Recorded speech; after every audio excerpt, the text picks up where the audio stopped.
There's no feeling more intense than starting over. If you deleted your homework the day before it was due, as I have, or if you left your wallet at home and you have to go back after spending an hour in the commute. If you won some money at the casino and then put all your winnings on red but it came up black. If you got your best shirt dry cleaned before a wedding and then immediately dropped food on it. If you won an argument with a friend and then later discovered that they just returned to their original view. Starting over is harder than starting up.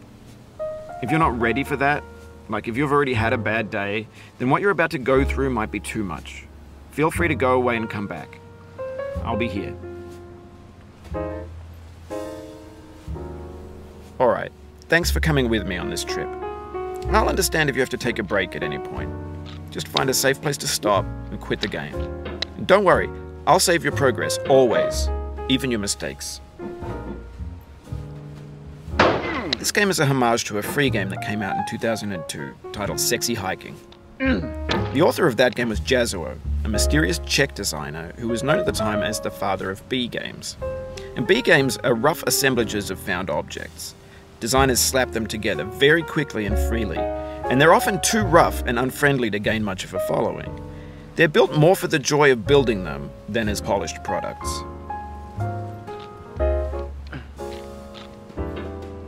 In a certain way, Sexy Hiking is the perfect embodiment of a B game. It's built almost entirely out of found and recycled parts, and it's one of the most unusual and unfriendly games of its time. In it, your task is simply to drag yourself up a mountain with a hammer. And that act of climbing, in the digital world or in real life, has certain essential properties that give the game its flavor. No amount of forward progress is guaranteed. Some cliffs are too sheer or too slippery. And the player is constantly, unremittingly in danger of falling and losing everything.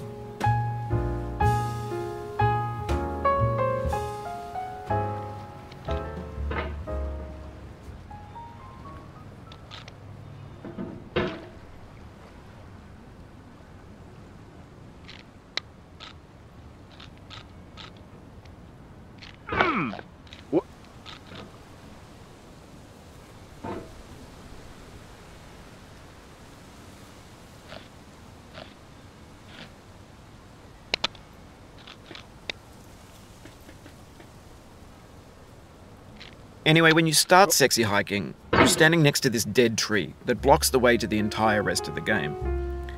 It might take you an hour to get over that tree, and a lot of people never got past it. You prod and you poke at it, exploring the limits of your reach and your strength, trying to find a way up and over. And there's a sense of truth in that lack of compromise. Most obstacles in video game worlds are fake. You can be completely confident in your ability to get through them once you have the correct method or the correct equipment or just by spending enough time. In that sense, every pixelated obstacle in Sexy Hiking is real.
Oh, you just lost a lot of progress.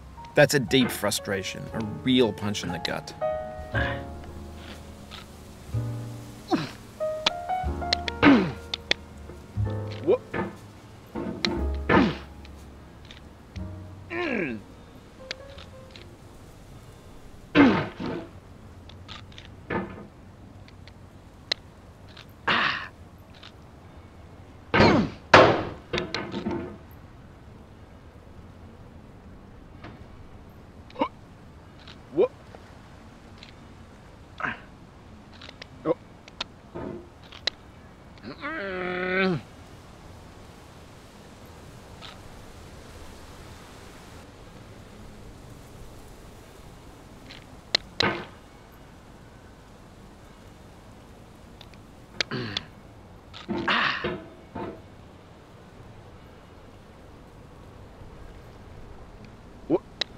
The obstacles in sexy hiking are unyielding, and that makes the game uniquely frustrating.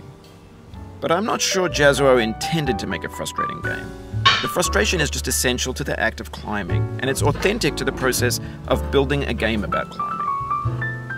A funny thing happened to me as I was building this mountain. I'd have an idea for a new obstacle, and I'd build it, test it, and it would usually turn out to be unreasonably hard. But I couldn't bring myself to make it easier. It already felt like my inability to get past the new obstacle was my fault as a player rather than as a builder. Imaginary mountains build themselves from our efforts to climb them, and it's our repeated attempts to reach the summit that turns those mountains into something real. When you're building a video game world, you're building with ideas, and that can be like working with quickset cement. You mold your ideas into a certain shape that can be played with, and in the process of playing with them, they begin to harden and set until they're immutable, like rock. And at that point, you can't change the world, not without breaking it into pieces and starting fresh with new ideas.